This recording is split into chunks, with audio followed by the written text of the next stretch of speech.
Olá, seja bem-vinda, bem-vindo ao Capital Natural. Essa semana ainda falando sobre ética na vacinação, por exemplo, e também no combate à pandemia do coronavírus. Na semana passada nós falamos bastante aqui sobre patente, sobre monopólio, sobre como a Anvisa tem se comportado nesse momento de conceder o uso emergencial e até o registro definitivo para vacinas aqui no Brasil, e sobre como a ética entra nesse debate, junto à Organização Mundial da Saúde, junto aos países produtores, exportadores e até aqueles que recebem as vacinas contra o coronavírus.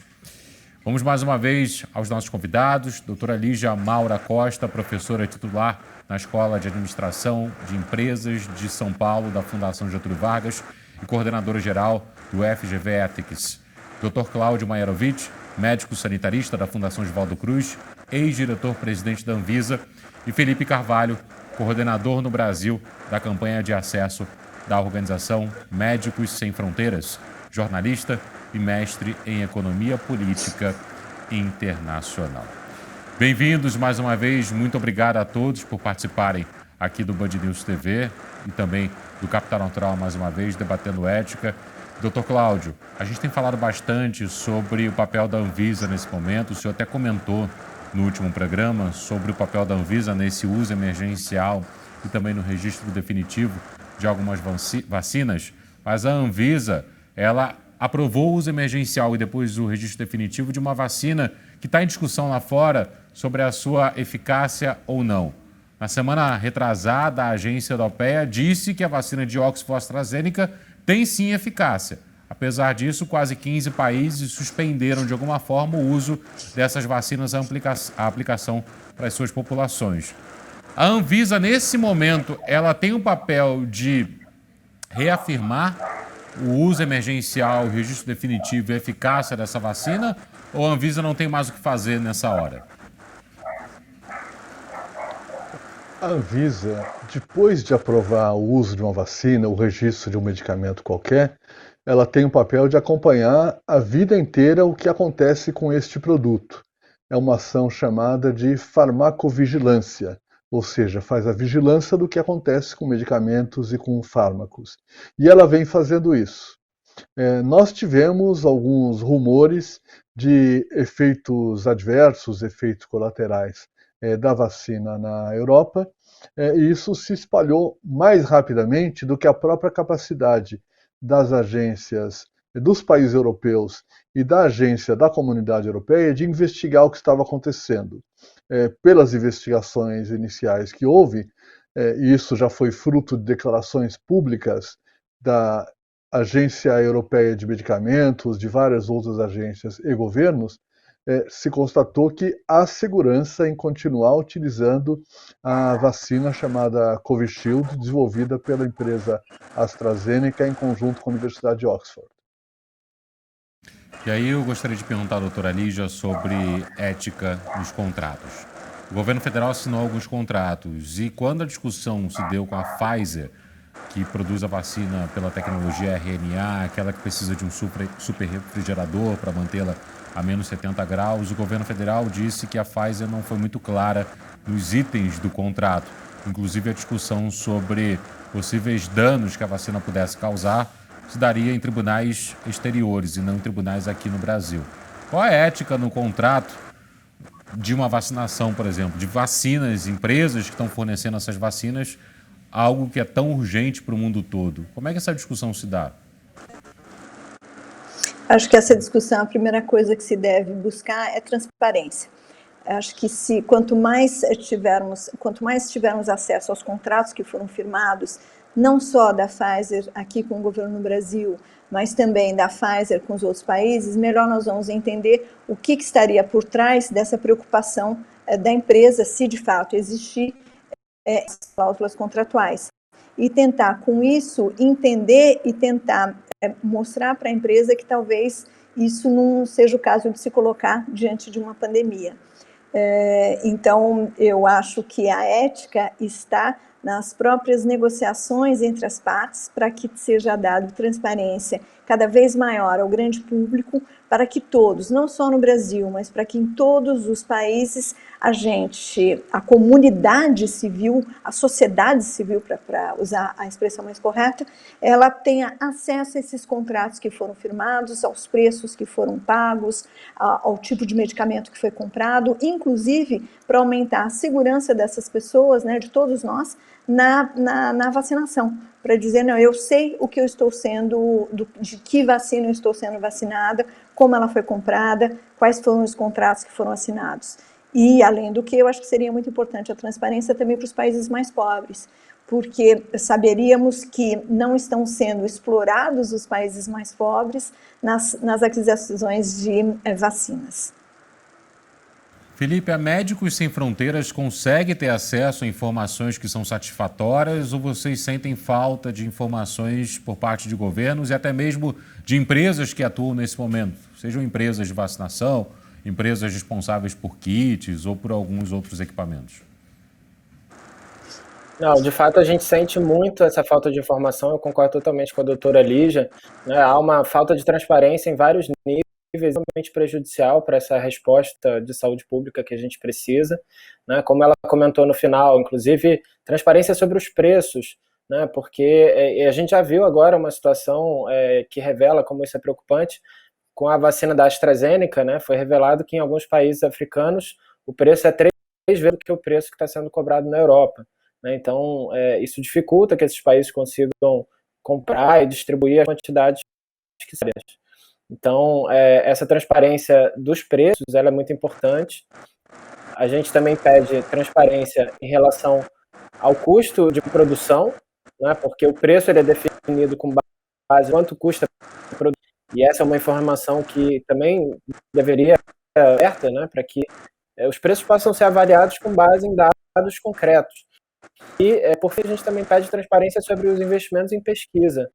Como o Claudio comentou no programa anterior, muito investimento nas vacinas para a Covid-19 veio de governo, foram investimentos feitos com dinheiro público. Então é preciso ter transparência também para saber quanto desse dinheiro foi, para qual projeto, para qual vacina, qual foi a proporção que a empresa investiu, quanto foi que os governos investiram, né? E no caso da maioria das vacinas que a gente está vendo, que estão em utilização, a maior parte do investimento foi público, foi dinheiro público, né? Então essa informação ela precisa estar clara também. E a gente não vê essa transparência, a gente acha que é extremamente prejudicial essa falta de transparência, porque os países não sabem com base em que negociar, e muitos países estão aceitando condições que são muito duras, né? Exigências que as empresas estão fazendo, que, de repente, se houvesse mais transparência, não seriam dessa forma. Então, para os governos faz todo sentido estimular um ambiente de maior transparência, porque isso vai melhorar as negociações. Por falar em transparência, Felipe, o continente africano, onde Médicos Sem Fronteiras atua com muita força já há muito tempo, é também repleto de líderes que são negacionistas ou conhecidos por serem negacionistas. O presidente da Tanzânia morreu.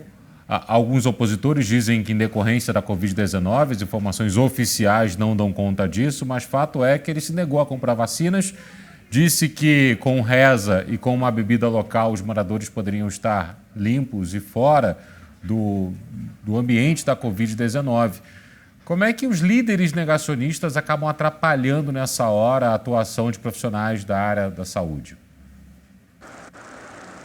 Bom, realmente não tem como forma, né? A gente precisa que qualquer resposta de saúde pública seja baseada na ciência, seja baseada em evidências, né? E todas as estratégias decorrem desse entendimento, né? A gente precisa reconhecer o papel que a ciência tem no enfrentamento das doenças, nos resultados que a gente alcançou até hoje no enfrentamento de doenças, e isso vai tanto afetar a forma como os produtos são adotados, mas também as políticas, as estratégias, né? Então a gente precisa estar sempre com esse olhar de se orientar pelas orientações da Organização Mundial de Saúde, dos especialistas, né? E a gente vê nos países africanos muita capacidade também que está nesse momento sendo impulsionada, né? Então há condições, né, das decisões políticas serem baseadas em dados científicos, nos dados epidemiológicos que estão, né, cada vez mais demonstrando que essa segunda onda ela é muito grave.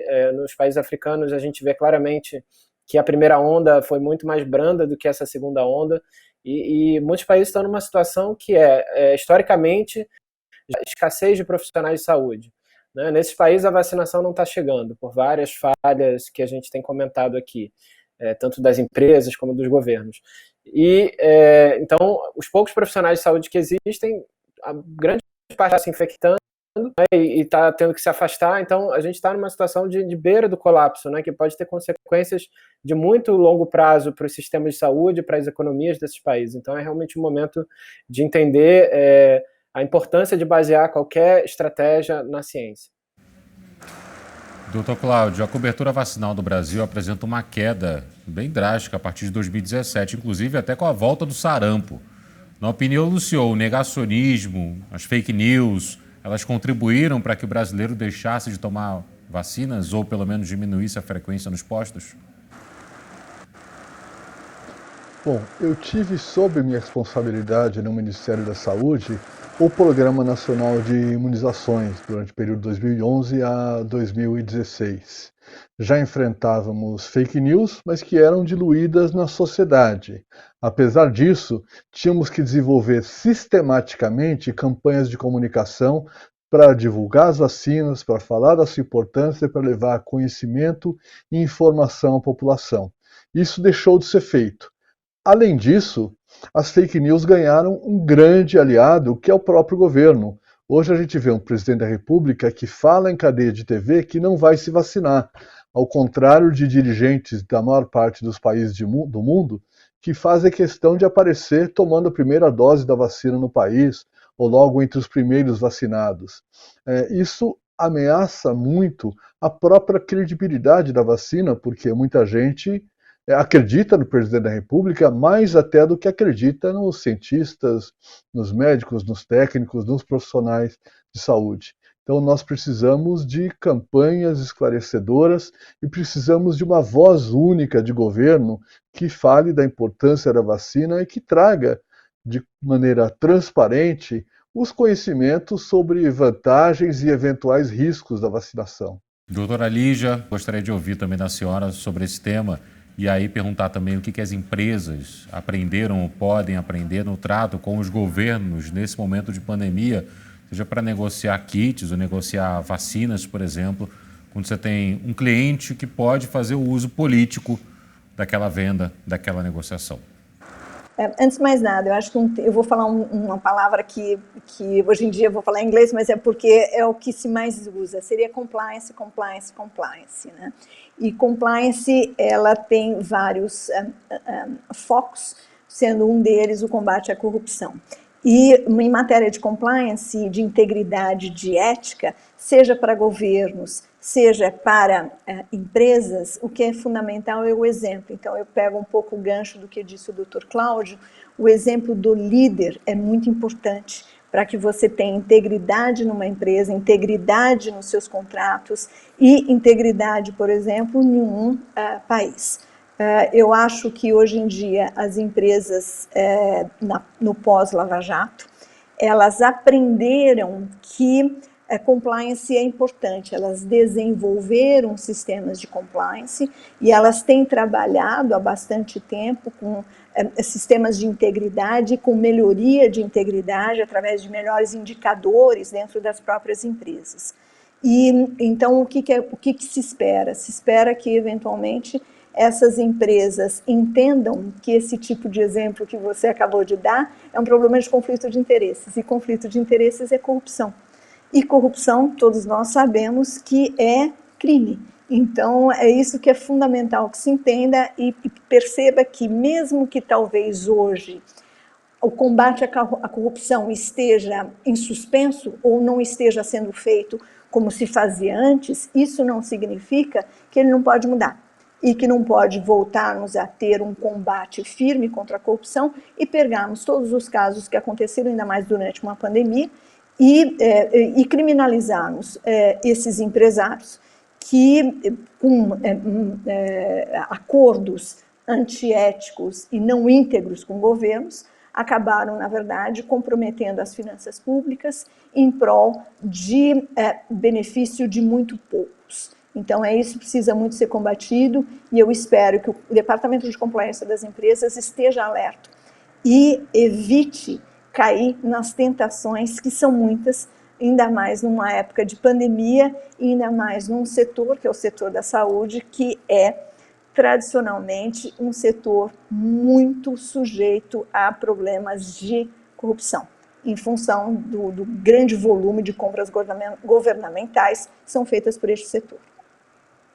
Doutor Cláudio, a doutora Lígia citou transparência, a palavra transparência, e a Anvisa ganhou um destaque, um certo protagonismo na mídia, quando foi aprovar o uso emergencial da primeira vacina aqui no Brasil. Os seus técnicos foram à imprensa num domingo, foi uma sessão transmitida por todos os canais de TV.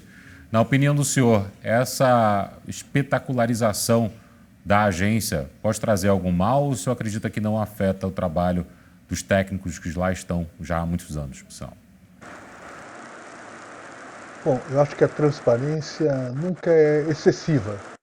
Mas, claro, existem limites daquilo que é sigiloso, isso é dado por lei. Agora, quanto mais as pessoas puderem compreender de que maneira são tomadas as decisões de políticas públicas ou as decisões daquilo que diz respeito à interface entre o público e o privado, isso é positivo. Evidentemente, não há necessidade de trazer todos os detalhes, as estatísticas, coisas que não serão compreendidas pela maior parte das pessoas em rede nacional de TV. Mas isso é uma opção das empresas de comunicação, se vão transmitir isso na íntegra ou não. Agora, eu acho que a Anvisa fez um papel importante ao abrir essa discussão, ao declarar de forma muito clara e detalhada a sua balança para aprovar ou deixar de aprovar um produto e quais são os seus critérios que definem o fiel desta balança. Felipe, o Brasil está num momento muito crítico da pandemia, a gente está com uma média móvel superior a 15 mil, 20% dos mortos no mundo tem origem aqui no Brasil, ou seja, a cada 5 mortos no mundo, pelo menos um é aqui do Brasil. E a gente acaba também colocando a dimensão que essa pandemia tem em outros países por não entender ou não saber ou não ter conhecimento total de como a pandemia está afetando países do continente africano e de outros continentes, como o asiático, por exemplo.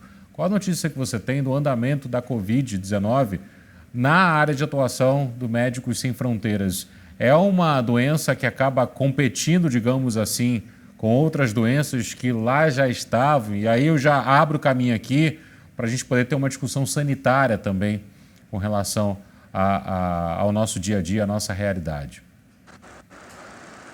Claro, bom, sem dúvida a situação no Brasil é gravíssima e a gente até a nível do continente, né, a situação na América Latina, hoje concentrando 1/4 de todas as mortes de Covid-19, são mais de 700 mil mortes só na América Latina e mais de 20 milhões de casos, e são países que estão enfrentando uma situação de esgotamento dos sistemas de saúde, de muita dificuldade de enfrentar não só a Covid-19, mas por consequência dessa sobrecarga no sistema de saúde, de também responder a outras doenças, como tuberculose. A gente tem dados importantes de que o atendimento à tuberculose tem caído muito, HIV/AIDS, hepatite C. Então, realmente é muito preocupante esse estresse dos sistemas de saúde, o que isso representa para a saúde. A gente vê que países muito afetados como o Brasil estão tendo muita dificuldade de comprar não só vacinas, mas também diagnósticos, os poucos medicamentos que estão sendo estudados e que estão surgindo. E a gente, de novo, entende que isso é uma consequência dos monopólios, né? Mas há medidas que o governo brasileiro também pode tomar para lidar com o próprio debate na OMC, que a gente comentou no programa passado, né? O Brasil não tem apoiado a suspensão das patentes e poderia apoiar. A nível nacional, tem projetos de lei, por exemplo, o projeto de lei 1462, que serviria para agilizar, durante pandemias, o processo de licença compulsória no Brasil.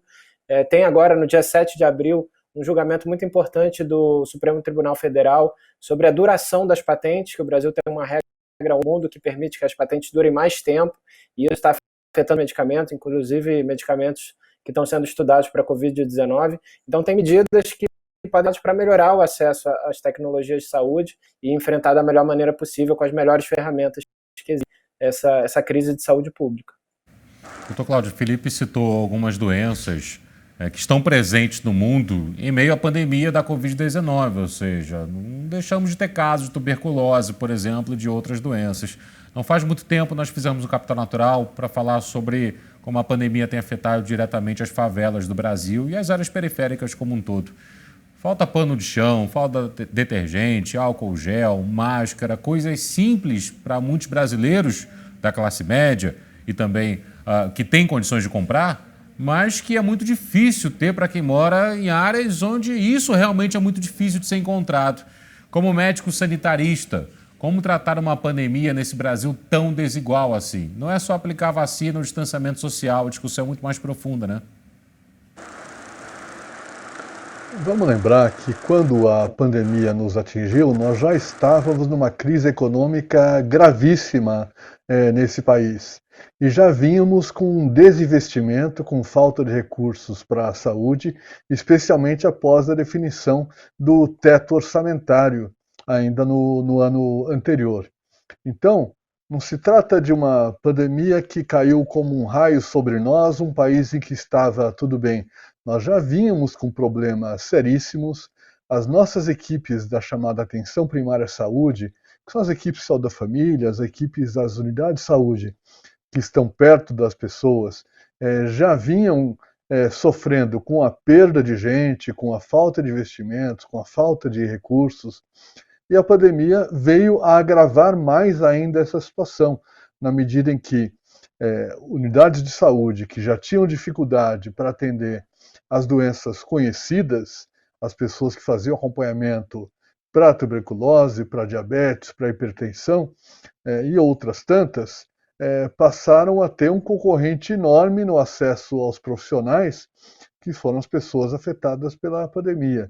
Então, nós estamos numa situação muito crítica hoje pela pandemia, que está matando como nunca nenhuma doença matou neste país, sem cuidado, sem ações do governo que envolvessem um plano para reduzir a transmissão. E, além disso, as outras doenças também estão causando resultados mais nefastos porque os serviços de saúde estão em situação falimentar. Doutora Lígia, a gente está assistindo ao movimento de algumas empresas aqui no Brasil. A primeira empresa a fazer isso foi a Volkswagen, a suspender as atividades por conta de surto de coronavírus. Ou seja, mesmo sem os governos locais onde essas fábricas atuam determinar o fechamento desses estabelecimentos, a própria empresa definiu que era preciso fechar por alguns dias para conter o avanço da doença, ou seja, como se fosse uma mini comunidade e essa discussão rolar dentro da própria comunidade. Qual a avaliação da senhora sobre essa atitude de algumas empresas? Porque não é só a Volkswagen que tomou essa não, a Volkswagen foi a primeira, mas várias outras também tomaram essa mesma atitude. Qual a avaliação da senhora no que diz respeito ao papel das empresas dentro dessa pandemia? Eu diria que o ponto-chave estão em 3 letrinhas básicas, os famosos ESG ou ASG, ambiental, social e governança.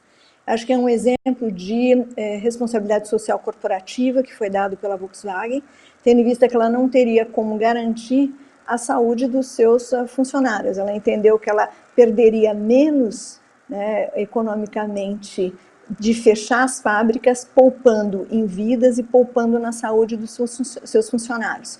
Isso por quê? Porque a pandemia está desenfreada, o vírus está se replicando, ele está sendo transmitido numa velocidade muito grande, e a Volkswagen, obviamente, percebeu que se ela mantivesse as fábricas abertas, ela estaria indo de encontro aos grandes princípios de responsabilidade social corporativa, ESG, que estão, na verdade, balizando os investimentos das empresas nos dias de hoje. Então, o exemplo dado pela Volkswagen, eu acho que é um exemplo que deve ser seguido, porque se a empresa não conseguir garantir garantir a saúde dos seus funcionários, se o governo onde ela está instalada também não consegue garantir a saúde dos seus funcionários, a empresa pode sim, principalmente as empresas multinacionais, e eu acho que a sociedade civil internacional cobraria isso delas, que tomem uma posição, que tomem uma atitude para proteger os seus funcionários. Eu só tenho a parabenizar a Volkswagen, porque ela percebeu que esse era o melhor caminho. Ela iria estar perdendo economicamente, mas ela não ia estar perdendo vidas. Vidas são algo que você nunca mais irá repor. Então, eu só tenho realmente que a parabenizar e que outras empresas sigam nessa linha de responsabilidade social corporativa, que é fundamental para o país. E, com isso, aumentar a qualidade de vida nas comunidades que elas operam, independentemente de governo. Uma série de especialistas na área econômica e também na área jurídica assinaram um documento entregue ao governo federal cobrando ações mais efetivas no combate à pandemia do coronavírus e por parte do Ministério da Saúde. Como é que a senhora avalia a participação de empresas, de especialistas, cobrando do governo através de cartas, de documentos, de artigos, como cobrar transparência, por exemplo? Como é que a senhora avalia essa discussão ética por parte da sociedade no enfrentamento à pandemia e colocando o governo do outro lado, ou seja, o governo não fazendo aquilo que a sociedade acredita que seria o normal ou que seria o adequado a esse momento? Eu acho que a pressão deve vir de todos os lados. Eu li com bastante interesse essa carta que você mencionou. Se eu pudesse, eu assinaria essa carta também. Eu acho que eu concordo com todos os termos. A minha dúvida que eu tenho, na verdade, é por que essa carta não foi feita antes. Eu acho que, né, já há algum tempo nós vimos que o caminho não era o caminho correto para salvar vidas e que nós estávamos realmente indo num caminho que só iria levar o país para um atraso ainda maior e para uma desigualdade ainda maior. Então, eu admiro o que foi feito hoje, embora eu acho que tenha sido tarde, mas que bom que foi feito. Eu acho que as empresas podem e o setor privado pode pressionar mais o governo, para que o Congresso entenda e que a Brasília entenda que o resto do país está sofrendo muito, que a sociedade civil está muito preocupada e que hoje em dia praticamente toda a sociedade civil tem alguém muito próximo, um parente muito próximo que esteja com a doença, tenha tido a doença ou infelizmente tenha falecido pela doença. Então, algo precisa ser feito para que isso seja mudado. Já que atrasamos nas vacinas, que então pelo menos o exemplo venha de cima e seja cada vez mais disseminada pelo governo uma política pública de uso de máscara, de não aglomeração e de apoio aos governos e municípios que estão na linha de frente, tentando conter o avanço da Covid enquanto as vacinas não vêm. E eu acho que um tema que você mencionou das favelas, do álcool, etc., quer dizer, as favelas nós não temos água. Então, eu acho que esse é um ponto assim, mais relevante. Nós não temos água para lavar as mãos em muitas favelas. Então, a gente vê uma desigualdade muito grande no Brasil e que a Covid simplesmente ela só deixou ainda mais em evidência. E é por isso que as vacinas para todos e todas são fundamentais para a gente tentar fazer um país que já é desigual para que ele não se torne ainda mais desigual. E o setor privado pode ajudar ao lado da sociedade civil. Todos nós temos a nossa participação, todos nós precisamos cobrar. De nada adianta dizer, o governo não fez. Não, vamos nós fazer, nós podemos fazer. Nós podemos, né, tomar atitudes e demonstrar através de manifestos, através do que for que seja possível e que não comprometa o isolamento social, que a sociedade civil quer de uma outra forma. Depois dessa fala da senhora, não é preciso nem colocar vírgula no programa de hoje, sim, ponto final, até porque o nosso tempo já terminou e é tão importante isso que foi dito que é preciso marcar. E por isso, eu agradeço muito a presença de vocês, mais uma vez, nessa discussão tão importante do Capital Natural, que a gente tenta propor aqui para que as pessoas que estão em casa possam refletir sobre o tema e dar sequência a esse assunto de outras formas. Então, agradeço muito ao Felipe, à Lígia, ao Cláudio, 3 brasileiros que estão dentro das suas lutas no enfrentamento à pandemia e tentando fazer uma sociedade melhor. Muito obrigado, uma boa semana a todos e até uma próxima, pessoal. Obrigado, é um prazer estar aqui com vocês. Obrigado, muito obrigada. Pablo. Obrigado pelo convite. E a você que nos acompanhou também, muito obrigado. Uma boa semana pela frente, continue se cuidando. Saiba que nós estamos ainda no nosso pior momento. Por favor, se você puder, fique em casa e continue utilizando a máscara, o álcool gel, lavando bem as mãos. Fique cuidando de você e também de quem você ama. Até a próxima semana. Tchau, gente.